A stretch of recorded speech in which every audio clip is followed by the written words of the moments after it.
Good morning friends, welcome to Abhiyan IAS academy और आप सभी का अभियान आईएएस एकेडमी में स्वागत है।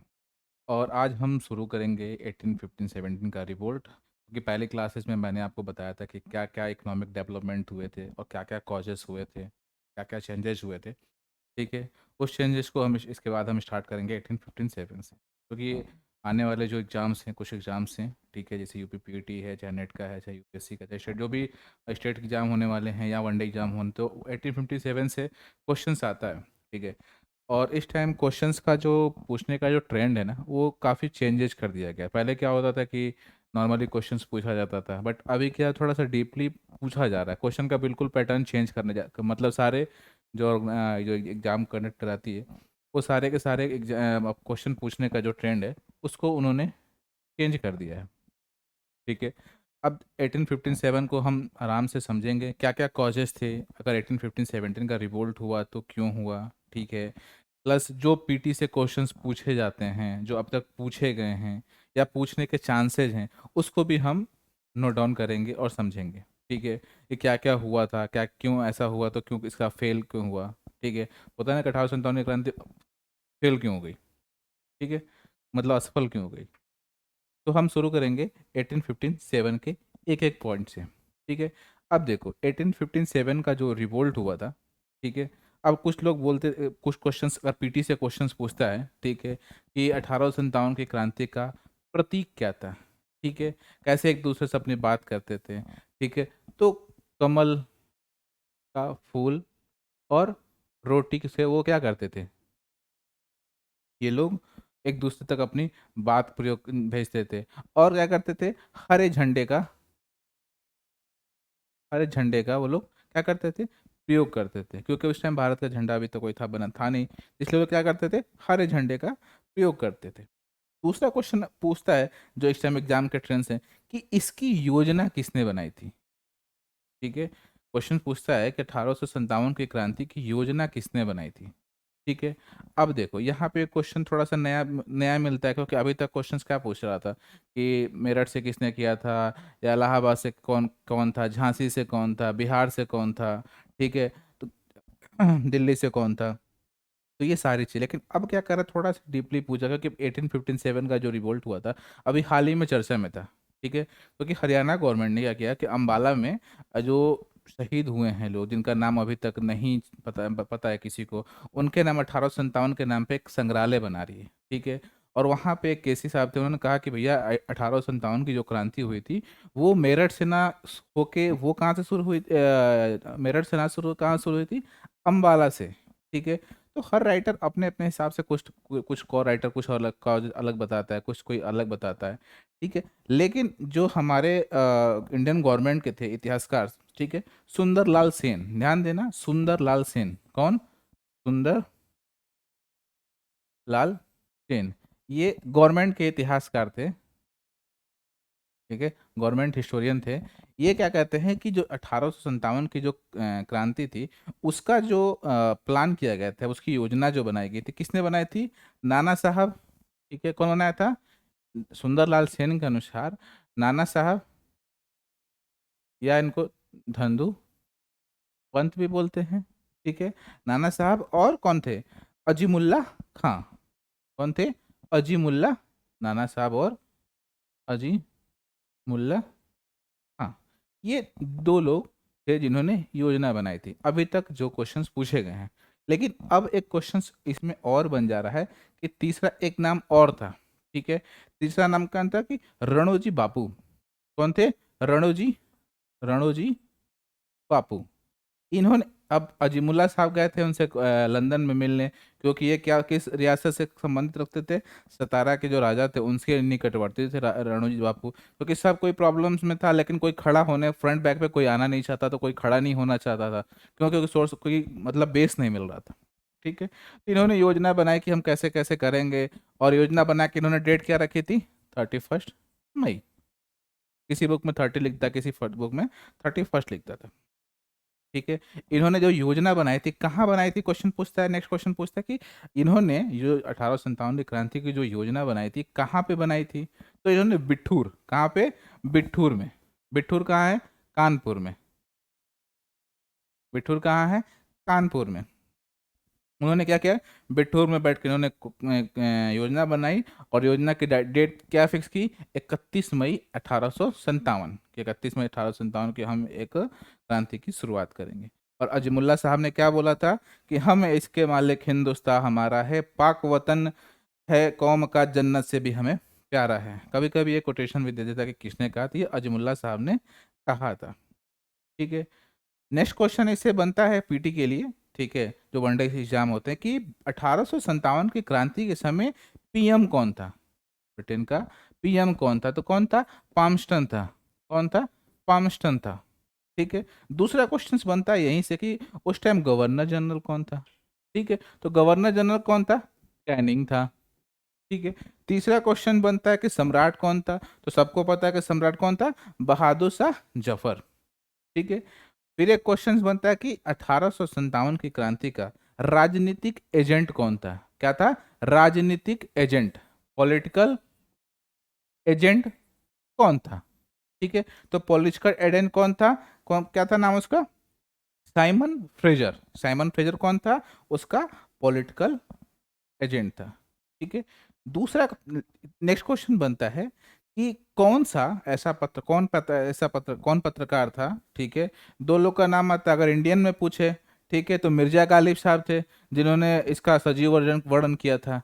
ठीक है, अगर ब्रिटिशर्स में पूछे तो माइकल रशेल, माइकल रशेल था। ठीक है, कौन था, माइकल रशेल। इसने क्या किया था, 1857 की क्रांति का सजीव वर्णन किया था, जीता जागता कहते हैं ना, जीता जागता इसका वर्णन किया था। ठीक है, अब क्वेश्चन बनता है कि भैया 1857 की क्रांति हुई क्यों। ठीक है, क्वेश्चन बनता है कि 1857 की क्रांति हुई क्यों, क्रांतियां तो पहले भी होती थी, ये थोड़ा सा बढ़ चढ़ के क्यों, इसको प्रथम स्वतंत्रता संग्राम भी क्यों बोलते हैं। ठीक है, अब देखो 1857 की क्रांति जो था, विस्तार, मैंने पिछले क्लास में बताया था कि विस्तारवादी नीति क्या कर रहा था, अपना विस्तार करने के लिए, अपने आप अपना डेवलपमेंट करने के लिए शोषण करने रहते हैं। ठीक है, अब शोषण कैसे करते थे, आर्थिक शोषण भी करते थे, अमानवीय शोषण जो मतलब जरूरी नहीं है वो भी शोषण वो करते थे ब्रिटिशर्स। तीसरा कर, लेकिन उन्होंने प्रशासनिक हस्तक्षेप करने लगे थे। प्रशासनिक हस्तक्षेप का मतलब क्या, भारतीय राजाओं के साथ उन्होंने क्या किया, अलग मिसबिहेव करने लगे, अपने मतलब उनको अंडर में करके अपना आप चीज़ों को थोपने लगे थे। फिर सिपाहियों के साथ, फिर किसानों के साथ, ऐसे धीरे मतलब एक कोई भी क्रांति स्टार्ट होती है, ठीक है, कोई भी रिवोल्ट स्टार्ट होता है, उसका तत्कालिक कारण मायने तो रखता है, लेकिन उसके पीछे का जो बैकग्राउंड होता है ना, जैसे अगर कोई पूछे कि 1857 की क्रांति का मुख्य कारण क्या था, ठीक है, तो मुख्य कारण अगर पूछेगा तो आंसर क्या होगा, धार्मिक। लेकिन अगर तत्कालिक कारण पूछेगा, अगर ऑप्शंस देता है, ठीक है, अगर पूछ जाएगा कारण क्या है, अगर ऑप्शन दिया धार्मिक, राजनीतिक, धार्मिक सांस्कृतिक, ठीक है, या धार्मिक राजनीतिक आर्थिक, ठीक है, तो क्या होगा, धार्मिक इसका जो है आंसर होगा। लेकिन अगर वही पूछ दे कि भैया 1857 की क्रांति का मेन कारण, करंट कारण क्या था, तो करंट कारण क्या था, इनफील्ड राइफल। भाई इनफील्ड राइफल उन्होंने क्या तोड़ना होता, तो उसमें गाय को लोग बोलते थे कि उसमें गाय का और सुअर का बना हुआ, तो दोनों वो, तो कल्चरल सेंटिमेंट्स क्या होते हैं, इफेक्ट हुए थे। तो कल्चर में क्या होता है, आज के भी डेट में देखो कि भले कोई किसी चीज़ पे डिस्प्यूट होता है, मैटर कोई कुछ नहीं बोलता, किसी भी कम्युनिटी का हो, लेकिन अगर कल्चर के रूप में बोले तो सारी कम्युनिटी एक तरफ खड़ी हो जाती है, या किसी भी कम्युनिटी को लेके अगर हम बात करें तो। ठीक है, अब देखो यहाँ पे एक एक करके हम समझेंगे क्या लिखा है। पहला टॉपिक क्या है कि कॉजेस ऑफ रिवोल्ट, क्या है, इसके रिवोल्ट के, क्रांति के क्या क्या कारण थे। तो सिंपल सी बात है, हम एक एक कारण को हम पढ़ते हुए उसको आगे चलेंगे। ठीक है, अब देखो पहला कारण, अगर हम पॉलिटिकल कारण को अगर हम जोड़ें, ठीक है,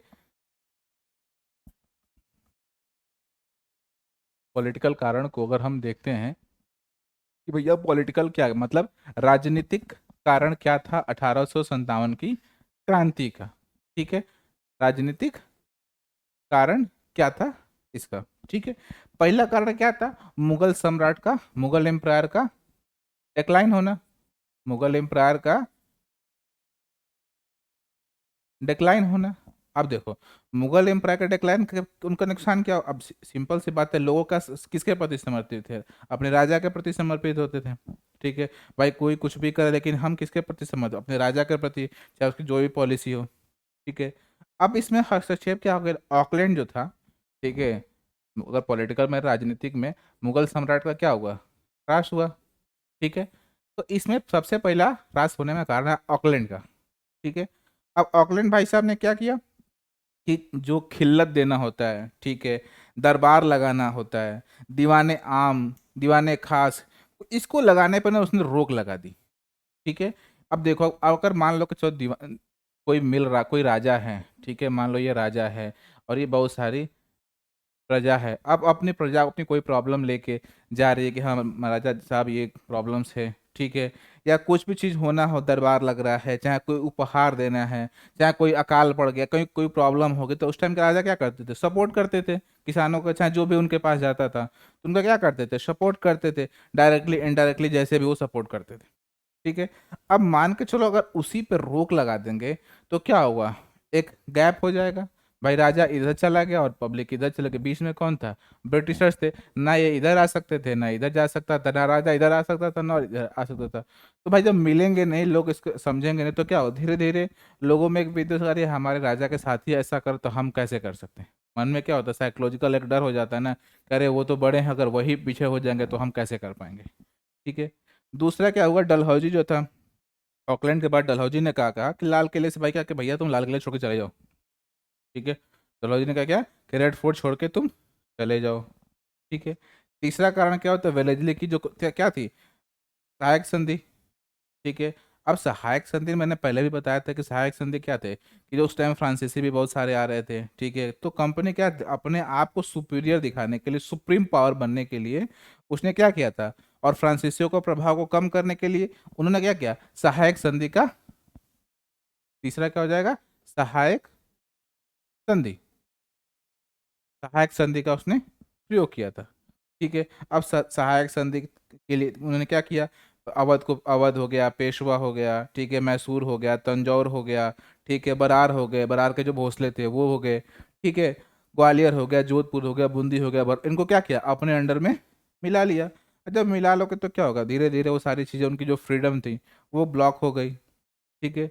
दूसरा, डलहौजी की हड़प नीति। ठीक है। जिसको डॉक्ट्रिन ऑफ लाइफ भी बोलते हैं, दत्तक वाला, जो कि भैया तुम किसी को गोद नहीं ले सकते हो। ठीक है। और जब गोद नहीं ले सकते हो तो फिर प्रॉब्लम होना स्टार्ट हो गया। उसके तहत उसने क्या किया, सतारा को, क्या सतारा ले लिया, जैतपुर ले लिया, बघाट, उदयपुर और झांसी, नागपुर, करौली, अवध। देखो, अब यहाँ एक क्वेश्चन बनता है, जिसे राजस्थान से रिलेटेड जो वनडे एग्जाम्स होते हैं वो पूछ देता है, करौली का नाम भी आता है।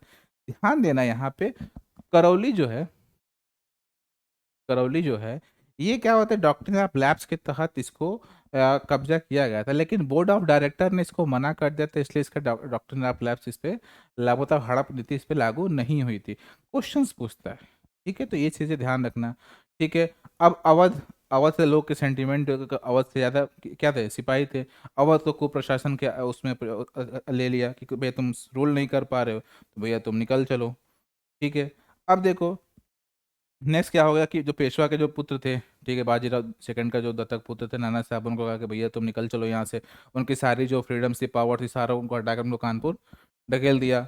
दूसरा क्या था कि 1854 में डलहौजी ने क्या किया, जमींदारों को, जागीरदारों को जो फ्रीडम दे रखा था, ठीक है, जो कमीशन से, इनामी कमीशन बैठा के उनके जो जो फायदे थे वो भी उनको ब्लॉक कर दिया। तो जमींदार और जागीरदार भी क्या हो गए, थोड़ा सा गुस्से में आ गए।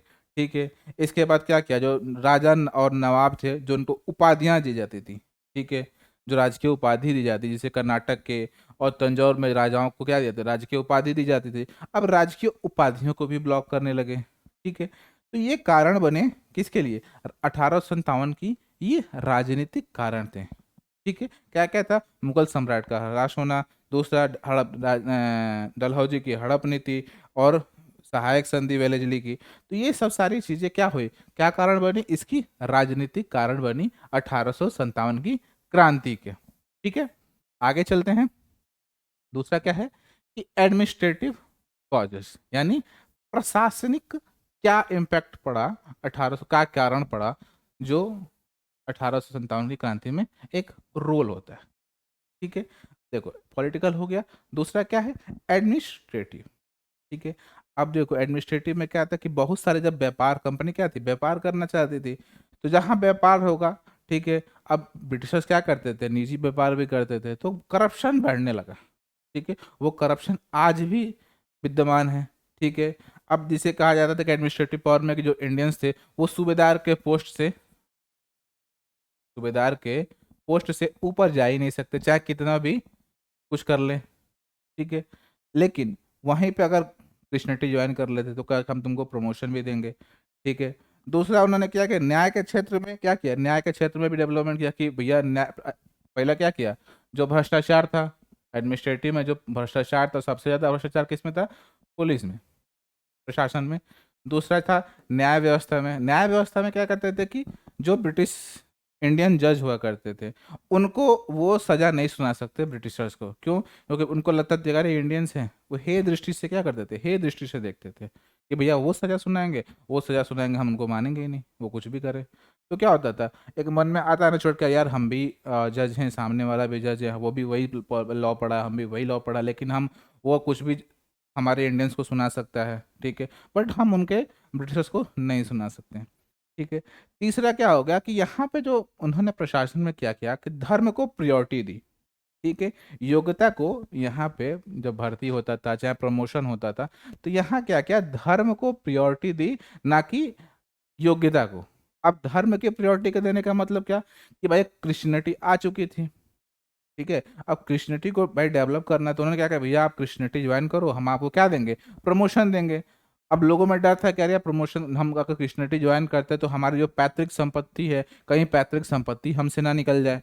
तो एक मन में डर था, कुछ लोग ज्वाइन करते थे। ठीक है, जो निम्न लोग थे, निम्न लोग थे। ठीक है, जो निम्न वर्ग था। ठीक है, निम्न वर्ग ने क्या किया, ज्वाइन करने लगे। ठीक है, अब सूबेदार से ऊपर भी जाने लगे। अब देखो यहाँ क्या था कि ज्यादातर लोग क्या क्या हाई उच्च उच्च वर्ग जो था वो था ज्यादा पुलिस में था। अगर निम्न वर्ग वाला उनसे ज्यादा ही ऊपर चला जाता तो लोग क्या होता कि उस टाइम होता था ना, आज के डेट में जो कास्टिज्म है। ठीक है, कोई चाहता है कि नीचे वाला ऊपर ना जाए, कोई चाहता है ऊपर वाला नीचे ना जाए। ठीक है, तो वो सारी चीजें कास्टिज्म को, उन्होंने धर्म को प्रियोरिटी दी और धर्म के आधार पर उन्होंने हस्तक्षेप की नीति भी अपना ली। ठीक है। तीसरा पॉइंट क्या है कि सोशल रिलीजियस कॉजेस। ठीक है, सोशल जो कारण था। ठीक है, अब देखो सोशल मैंने पढ़ाया था कि सामाजिक और धार्मिक में डलहौजी ने क्या किया, सुधार नीति अपनाई थी। सती प्रथा, ठीक है, कन्यावध जो होता था, बाल विवाह होता था। ठीक है, नरबली प्रथा होती थी। ठीक है, और जो उनका ट्रेडिशनल एजुकेशन था उसको भी हस्तक्षेप करके एजुकेशन में क्या हो चुका था, डेवलपमेंट हो चुका था।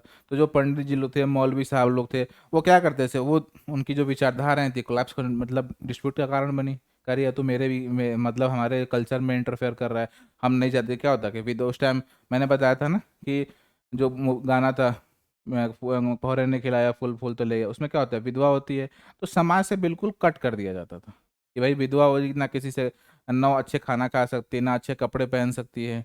ठीक है, तो उनका समाज से एक बहिष्कृत के रूप में देखा जाता था।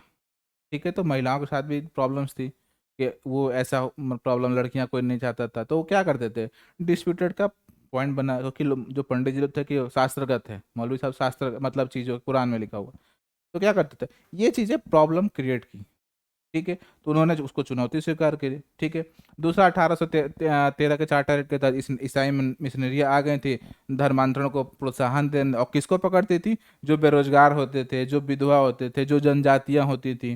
ठीक है, अब भाई जिसके पास जॉब नहीं है, अब बोल दे कोई कि भैया तुम हमारा धर्म ज्वाइन करो, हम तुमको पैसे भी देंगे और जॉब भी देंगे, हर कोई जाएगा। ठीक है, जो विधवा है, ठीक है, उसको अगर सोशल सोसाइटी में एक्सेप्ट नहीं कर रही है, अगर कोई एक्सेप्ट कर ले तो क्या करेगा, उस धर्म को हर सहज मतलब खुशी से स्वीकार करेगा। ठीक है। तीसरा किसको करते थे, जो जनजातीय थी, जनजातीय लोगों को क्या, उनकी स्थिति दिन पर दिन डाउन होती, जनजातीय लोगों को भी प्रमोट करने लगे, भैया आओ तुमको हम क्या करेंगे, प्रमोशन देंगे, पैसे भी देंगे, सारी चीजें, जॉब भी देंगे।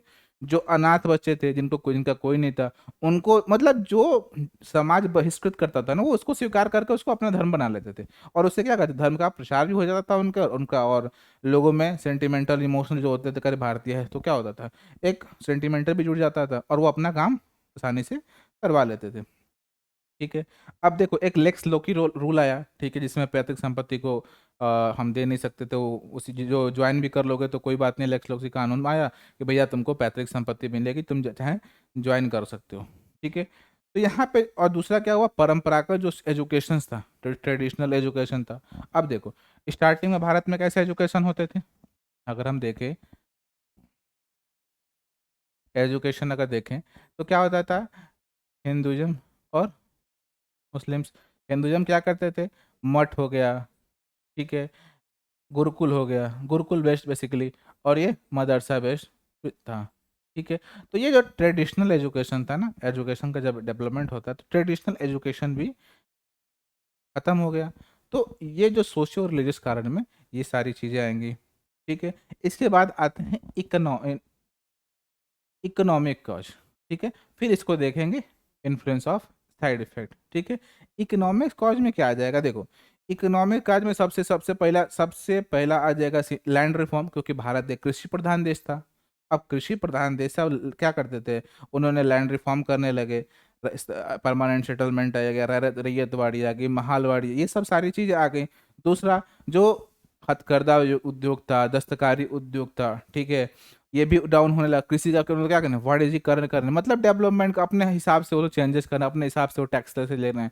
तो लोगों में क्या होगा कि भैया हमारी चीज़ हम ही दे रहे हैं, ठीक है। तो लोगों में आक्रोश धीरे धीरे धीरे धीरे पनप रहा था। ऐसा नहीं कि उसके पहले आंदोलन नहीं होते थे, लेकिन यहाँ थोड़ा सा सामूहिक रूप से लिया था। अगर निम्न वर्ग और मध्यम वर्ग, क्या था, मध्यम वर्ग ने सपोर्ट नहीं किया था, निम्न वर्ग था, ठीक है। अगर सपोर्ट कर लिया होता, निम्न वर्ग में भी कुछ लोग सपोर्ट किए, कुछ लोग सपोर्ट नहीं किए, कि मध्यम वर्ग पूरा सपोर्ट का, हायर जो उच्च वर्ग था वो सपोर्ट ही नहीं किया। तो यहाँ पे कुछ लोग सपोर्ट करते थे, कुछ लोग सपोर्ट नहीं, क्योंकि उस समय अपना स्वार्थ हित देखते थे, ठीक है। अगर वहां पे अगर स्वार्थ हित ना देखे राष्ट्र हित देखा गया होता तो 1800 हमारा देश 1857 की क्रांति के समय ही आजाद हो चुका होता, ठीक है। नेक्स्ट क्या क्या है, इन्फ्लुएंस ऑफ आउटसाइड इवेंट्स। अब देखो जो बाहरी का जो आंग्ल अफगान युद्ध हुआ, पंजाब युद्ध हुआ, क्रीमिया युद्ध हुआ, इन युद्धों ने क्या हुआ, देखो पंजाब, अफगान और क्रीमिया, इसमें क्या हुआ कि भाई इंडियंस गए थे लड़ने, ठीक है, वहां पे उन्होंने हरा दिया छोटे से, तो उनके मन में जो जो इसमें ब्रिटिशर्स की हार भी हुई थी, ठीक है। तो इसमें लोगों ने क्या सोचा कि जो ब्रिटिश की अपराजय, मतलब ये लोगों में डर था ना कि ब्रिटिश को हम पराजित नहीं कर सकते, लेकिन इन तीन वॉर ने, पंजाब वॉर, और आंग्ल अफगान वॉर में, ठीक है, और क्रीमिया के युद्ध में ब्रिटिश की हार हुई थी, ठीक है, इनकी स्थिति डामाडोल हो गई थी। तो कंडीशंस क्या हुई कि इनका जो अपराजय की जो नीति थी ना, वो सामने आ गई कि भैया हम अब उनको पराजित कर सकते हैं, ठीक है। मतलब होता है ना कि किसी को अगर पता चल जाए कि हाँ इसको हम पराजित नहीं कर, तो साइकोलॉजिकल एक डर पैदा हो जाता है मन, अरे यार कहीं मार ना दे। लेकिन पता चल जाएगा अरे ये तो कोई दिक्कत नहीं, हम लपेट लेंगे इसको, ठीक है। तो ये सारी चीजें इसके कॉज। अब नेक्स्ट आता है मिलिट्री कॉज, ठीक है। अब देखो पहला मिलिट्री कॉज के पीछे डायरेक्टली 1857 में मिलिट्री कॉज नहीं हुआ, उसके पहले भी कुछ चीज़ें हुई थी, ठीक है। जैसे मान के चलो कि भारतीय जो सिपाही थे, ठीक है, जो बक्सर के युद्ध में 1764 में बक्सर के युद्ध में, तो क्या होता था कि एक बटालियन थी, ठीक है। वो बटालियन किस मुनरो के अंडर में बटालियन थे, वो बटालियन ने क्या किया कि मीर कासिम का सपोर्ट किया। उनको लगा कि हम जीत जाएंगे भाई। बट क्या हुआ कि मीर कासिम के जो हार गया, बक्सर के युद्ध में लोग हार गए। तो जितना जो बटालियन सपोर्ट की थी ना मीर कासिम को, जो मुंडू की अंडर में बटालियन थी, उन लोगों को उन्होंने उठा के क्या किया, तोपों से उड़ा दिया। स्टार्टिंग यहाँ से हुई, ठीक है। फिर क्या हुआ कि जो वेल्लोर में, ठीक है, वेल्लोर में क्या हुआ कि 1806 में उन्होंने क्या किया, प्रथम धार्मिक विद्रोह भी कहते हैं। इसमें क्या हुआ कि जो त्रिपुंड लगाते थे, ब्राह्मणिज्म में क्या त्रिपुंड लगाते थे, सिख में जो पगड़ी लगाते थे, उनको कहा कि भैया तुम ना ना पगड़ी पहन सकते हो और ना ही तुम माथे पे तिलक लगा सकते हो, ठीक है। तो यहाँ क्या हुआ, धार्मिक भावना आहत होने लगी लोगों को, तो मन में आक्रोश पैदा होने लगा, ठीक है। तो उसमें बलवंत राय फडके ने इसका नेतृत्व किया था, लेकिन ये भी यहाँ इसको भी दबा दिया गया, ठीक है। नेक्स्ट पॉइंट, जो डाकघर अधिनियम आ गया, ठीक है। अब डाकघर अधिनियम में क्या होता, जब जो सैनिक होते थे उनका डाक भी आता था, पोस्ट आता था, भाई सैलरी कम है तुम उस पर भी टैक्स लगा दो, तो फिर डाउन हो गया, पैसे कम हो गए। उस पे उन्होंने जो निःशुल्क सुविधा, जो डाक की जो निःशुल्क सुविधा थी, उसको भी उन्होंने खत्म कर दिया। जब उसको खत्म किया तो लोगों में फिर प्रॉब्लम स्टार्ट हो गई, ठीक है। नेक्स्ट आता है विदेश यात्रा, जिसे कहते थे ना कि समुद्र के पार जाने से मतलब निकाला हो, देश निकाला हो गए, मतलब जो तुम बाहर बाहर ही हो गए, ठीक है। तो ये एक सेंटिमेंटल था कि समुद्र के बाहर नहीं जाते, लेकिन जबरदस्ती उनको भेजा जाता था, ठीक है। तो ये सैनिक कारण हो गए थे, ठीक है। तत्कालिक कारण क्या था, तत्कालिक कारण मैंने पहले ही बताया कि तत्कालिक क्या थी, इनफील्ड राइफल थी, ठीक है। इनफील्ड राइफल की वजह से ये तत्कालिक कारणों में ये चीज़ें आएंगी, लेकिन सबसे इसका मेन कारण क्या था? धार्मिक सबसे ज़्यादा इम्पोर्टेंट। ठीक है, तो ये सारी चीज़ें थी। नेक्स्ट क्या कहता है कि सेंटर और स्प्रेड कहाँ कहाँ रिवोल्ट हुआ था। ठीक है, बहुत जगह स्टार्ट हुआ था। ठीक है, दिल्ली में भी हुआ था, लखनऊ में भी हुआ था, कानपुर में हुआ, झांसी में हुआ, बिहार में हुआ, इलाहाबाद में हुआ। ठीक है, मेरठ में हुआ, गोरखपुर में हुआ, जिससे क्वेश्चंस पूछते हैं। ठीक है, अब देखो क्वेश्चंस, दो तीन क्वेश्चंस यहाँ से भी बनते हैं कि सबसे पहले कैसे कैसे उन्होंने स्टार्ट किया। ठीक है, फील्ड कैसे हुआ। अब देखो, सबसे पहले हम समझते हैं कि जब जो सिपाही थे, उन्होंने क्या कदम अपनाया भाई। फेल होने का क्योंकि योजना तो बनी थी 31 मई को। ठीक है, स्टार्ट हो गई 10 मई को। एक ये भी कारण बनता है उनको असफल होने का, क्योंकि प्लानिंग नहीं था, नेतृत्व तो करता नहीं था, लोगों में डर था। ठीक है, क्योंकि देखो 23 जनवरी 1857 को, ध्यान देना, 23 जनवरी 1857 को दमदम, क्या है, दमदम ने सबसे पहले कारतूस का प्रयोग के लिए अस्वीकार किया। किसने किया? के दमदम के जो सैनिक थे, सबसे पहले इन्होंने अस्वीकार किया कि भैया हम ये कारतूस का प्रयोग नहीं करेंगे। ठीक है, इसके बाद इन्होंने प्रयोग करना बंद अस्वीकार किया, फिर इनको दबा दिया गया। ठीक है, फिर 26 जनवरी से स्टार्ट हुआ, ध्यान देना, 23 जन 1857 से ये स्टार्ट हुआ। फिर फरवरी में बहरामपुर में ने क्या किया, 19 जो बटालियन थी, उन्होंने चर्बी युक्त जो था उसको स्वीकार मतलब करने से उनको मना कर दिया। ठीक है, फिर नेक्स्ट मंथ मार्च में बैरकपुर में स्टार्ट होगा, जिसके 34वीं रेजिमेंट जो मुर्शिदाबाद से थी, जिसके मंगल पांडे जी थे। ठीक है, उन्होंने उनको क्या किया, मना किया, और लेफ्टिनेंट जो लेफ्टिनेंट था सार्जेंट, उसकी हत्या कर दी और हीरो को गोली मार दी। ठीक है, तो इस पे क्या हुआ, प्रॉब्लम क्रिएट हो गया, और 8 अप्रैल को उन्होंने फांसी दे दी गई। जैसे उन्होंने फांसी दी, ठीक है, तो 24 अप्रैल को, 8 अप्रैल को उनको फांसी दी गई थी। ठीक है, 24 अप्रैल को जो मेरठ में तैनात जो घुड़सवार सैनिक थे, ठीक है, उनको क्या किया, उन्होंने भी अपोज किया, आवाज उठाई। तो जितने लोगों ने आवाज उठा उठा के उनको जेल में बंद करके 10 साल की सजा दे दी। अब सजा दी तो फिर लोगों में आक्रोश पैदा हुआ, सैनिकों में। जैसे ही आक्रोश पैदा हुआ, ठीक है, तो 10 मई को क्या हुआ कि 10 मई जो और लोग थे, उन्होंने क्या किया कि भैया ये तो दबाते जा रहा, सेंटिमेंट जुटा अपने साथियों का, और 10 मई को उन्होंने विद्रोह कर दिया। और विद्रोह करके वहां पे जनरल हेविट था, रोकने का प्रयास ही नहीं किया। तो उन्होंने क्या किया, डेफेक्ट करके वहां से निकल पड़े। कहाँ? 11 मई को दिल्ली पहुंचते हैं, वहां बिलोबी मिलता है, बिलोबी को पराजित करके क्या करते हैं, बहादुर शाह सेकंड को कहते हैं भैया तुम हमारे सम्राट हो। ठीक है, अब देखो इस टाइम क्या बोलता है, सम्राट घोषित करता है, और उसी टाइम अलीगढ़, आजमगढ़, गोरखपुर और बुलंदशहर अपने आप को क्या कहता है, हम स्वतंत्र हो गए। ठीक है, मतलब अपने आप बिना प्लानिंग के सारी सारी चीज़ों को लोग अपने आप ही कर लिया करते थे, क्योंकि प्लानिंग नहीं था, कोई नेतृत्व तो करता नहीं था। ठीक है, अब देखो दिल्ली पहुंचते हैं। ठीक है, तो दिल्ली पहुंच जो उसका दिल्ली का जो भाई बैठा दिए, अब वो बेचारा बूढ़ा था, बूढ़ा कितना दिन काम करेगा। ठीक है, तो वहां पे उसका जो नेतृत्व किया था, जो बख्त खां था, जो सैनिक विद्रोह, बरेली का जो सैनिक विद्रोह था, उसका सपोर्ट किया, तो बख्त खां ने इसको देखा। लेकिन यहाँ पे क्या हुआ कि अंग्रेजों ने फिर 1815 सितंबर 1857 को, कब, सितंबर 1857 को ब्रिटिशर्स ने फिर इस पे दिल्ली पे कब्जा कर लिया दोबारा।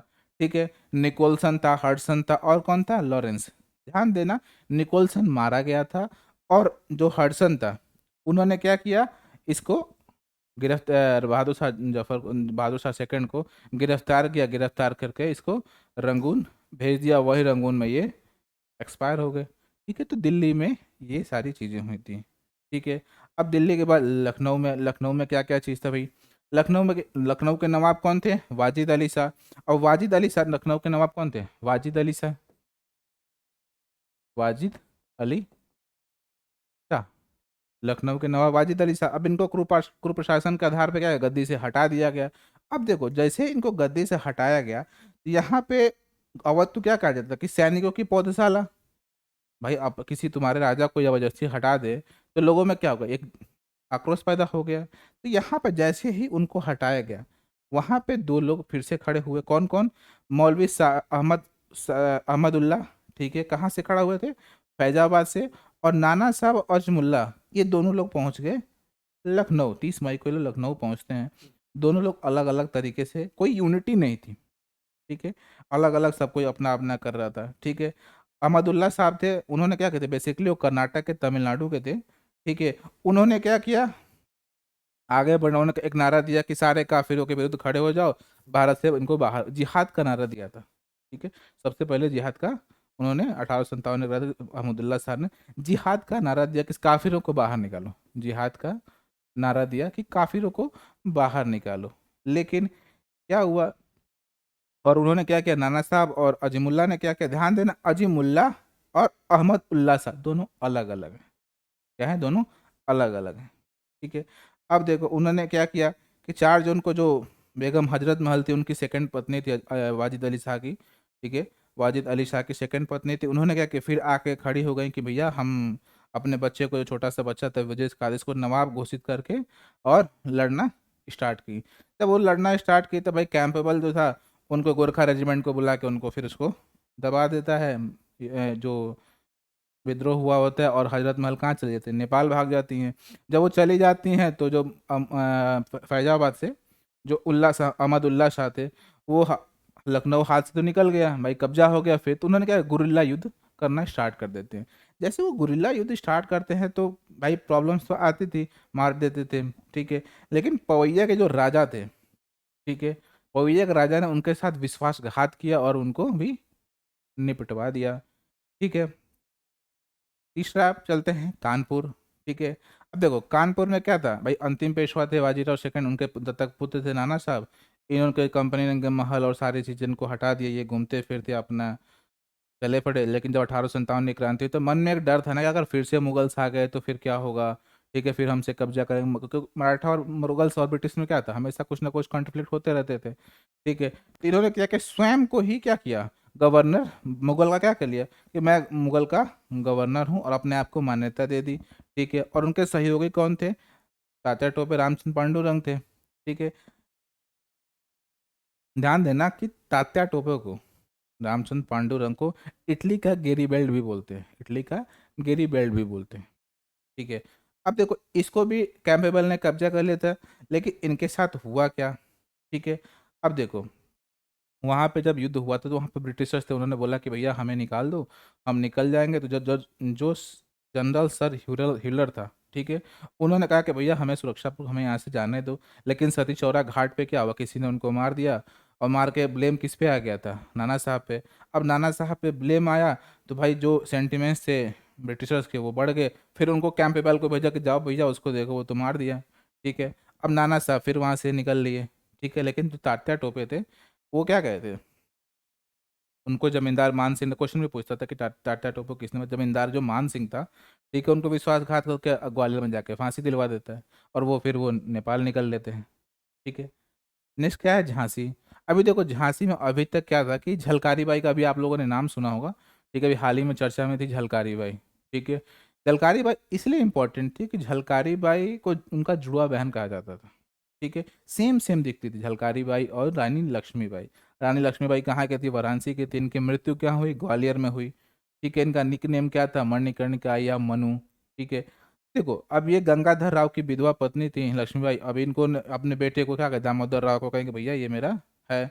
लेकिन इससे क्या हुआ कि 23 मार्च 1858 को जो हिरोज था उन झांसी को घेर लिया, ठीक है।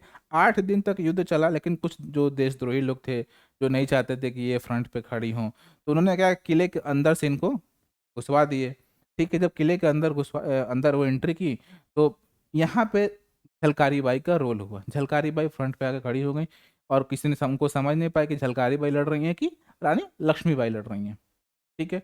और रानी लक्ष्मीबाई निकल के कल्पी पहुंच जाती हैं, लेकिन जब पता चलता है तो फिर हीरोज उनके पीछे पहुंचता है, ठीक है। अब हीरोज उनके पीछे पर तो वहां भी होता है, फिर वहां से भी निकल कर कहाँ पहुंचती हैं, ग्वालियर पहुंचती हैं। जब ग्वालियर पहुंचती हैं तो फिर क्या होता है, सिंधियाओं ने ब्रिटिशर्स का साथ दे देते हैं, और ग्वालियर में उनको मृत्यु हो जाती है, ठीक है। अब देखो झांसी से, बिहार से सबका देखो बिहार से भी नाम आता है, जगदीश कुंवर का। बिहार से क्वेश्चन भी जगदीश कुंवर से क्वेश्चन पूछता है कि केंद्र का था 1857 की क्रांति का, बिहार में केंद्र क्या था। तो क्या है, शाहबाद, पटना और गया, ये मुख्य केंद्र था, लेकिन अगर क्वेश्चन पूछता है कि पटना से 1857 की क्रांति में किसने नेतृत्व किया था, तो पीर अली ने इसका नेतृत्व किया था। और साहबाबाद जो जगदीशपुर है, ठीक है, वहाँ से कुंवर साहब ने इसका नेतृत्व किया था। ठीक है, इलाहाबाद से मौलवी लियाकत अली ने किया। ठीक है, असम से कंदेश्वर सिंह मनीराम दत्त ने किया था। और मंदसौर से फिरोज शाह, उड़ीसा से सुरेंद्र शाही, गोरखपुर से गजाधर सिंह, मथुरा से देवी सिंह, मेरठ से कदम सिंह और सतारा से रंगोजी बापू। तो ये सारी चीज़ें उनके जो लीडर्स थे अलग अलग थे। अब देखो, फिर एक क्वेश्चन बनता है कि नेक्स्ट क्या है कि इसका फेल्योर क्यों हुआ, ये फेल्योर क्यों हुआ।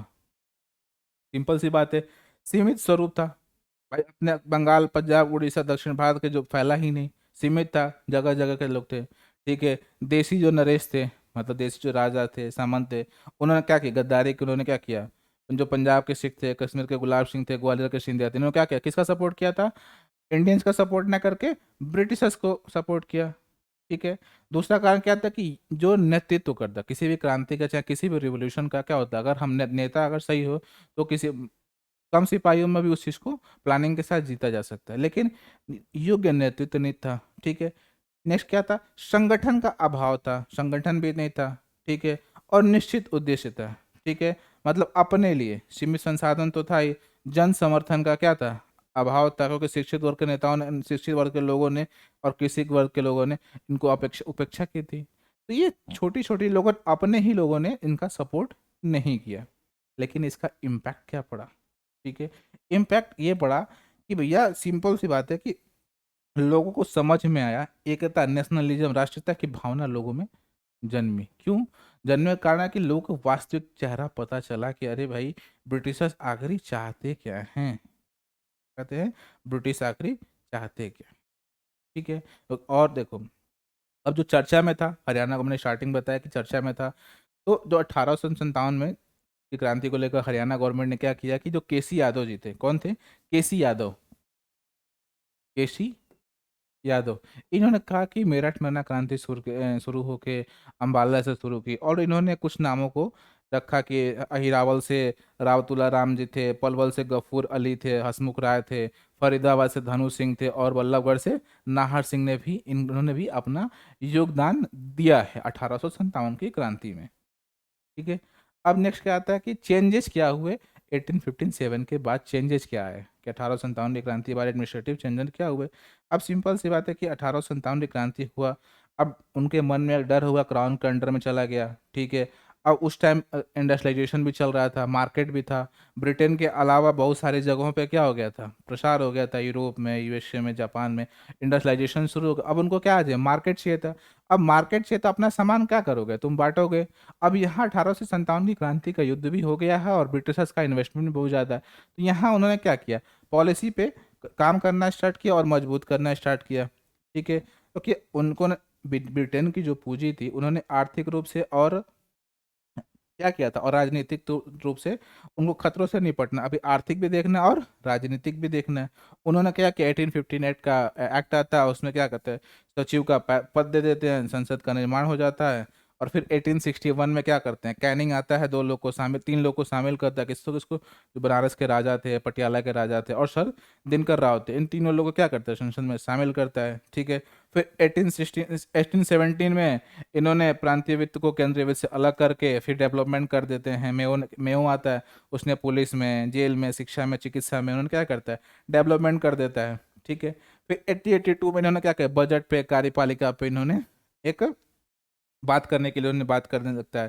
फिर सेना में क्या करते हैं, यूरोपियों को बढ़ाने लगते हैं, क्योंकि उनको पता था कि भैया अगर इंडियन फिर से कहीं हम कुछ करते हैं तो ये फिर से खड़े हो जाएंगे, तो उन्होंने यूरोपियों की चीज़ें बढ़ाई। ठीक है, फिर जो आईसीएस परीक्षा थी, इसको खुली भर्ती में कर दिया, और सत्येंद्रनाथ सिन्हा जी ने पहले बार उन्होंने आईसीएस हुए। फिर रजवाड़ों से क्या किया, रजवाड़ों का प्रयोग कैसे करने लगे थे, अपना एजेंट के रूप में रजवाड़ों का प्रयोग करने, भैया फिर उन्होंने बैकफुट खेलना स्टार्ट किया। ठीक है, जो शिक्षित भारतीय थे जिन्होंने एजुकेशन लिया था, ठीक है, उनको भी पता चला कि हाँ इनकी वास्तविक मानसिकता क्या थी, धीरे धीरे इसके उनके में भी चेंजेस आने लगे थे। ठीक है, उन्होंने समाज पे सुधार करना बंद कर दिया, प्रेस पे नियंत्रण करना स्टार्ट कर दिया, क्योंकि प्रेस एक ऐसा था, ठीक है, एजुकेशन और प्रेस, ये ये 2 चीज़ों ने क्या किया था, राष्ट्रीयता की भावना को और ज़्यादा बढ़ा दिया था, क्योंकि एजुकेशन सबके पास जाने लगा। ठीक है। और न्यूज़पेपर से जिस जिस वर्ग जिस कम्युनिटी तक भी एजुकेशन नहीं जा पाता था, उस वर्ग तक भी क्या होने लगा, एजुकेशन जाने लगा। तो क्या होगा, ये सारे इसके एडमिनिस्ट्रेटिव चेंजेज हुए। ठीक है। तो ये रहा 1857 का एक समरी, मतलब कि क्या कैसे हमें क्या क्या कारण हुए थे, पॉलिटिकल कारण क्या थे, कहाँ कौन से फैले थे, लीडर्स कौन थे, फेल्योर क्यों हुआ, इसका इम्पैक्ट क्या पड़ा, ठीक है, एडमिनिस्ट्रेटिव चेंजेस क्या हुआ। तो ये मैंने 1857 का एक पूरा का पूरा आप लोग को कॉन्सेप्चुअल मैंने समझा दिया कि क्या क्या चीज़ें हैं, कहाँ से क्वेश्चंस पूछा जाता है, कहाँ से क्वेश्चंस बन जाता है, बनेगा। ठीक है। तो ये रहा 1857 की क्रांति का पूरा क्लास। ठीक है। अभी तक हम लोगों ने क्या पढ़ा, इकोनॉमिक डेवलपमेंट और 1857 का रिवोल्ट। तो ये आज की क्लास यहीं पे हम ख़त्म करते हैं और मिलते हैं नेक्स्ट क्लास में। तब तक के लिए थैंक यू।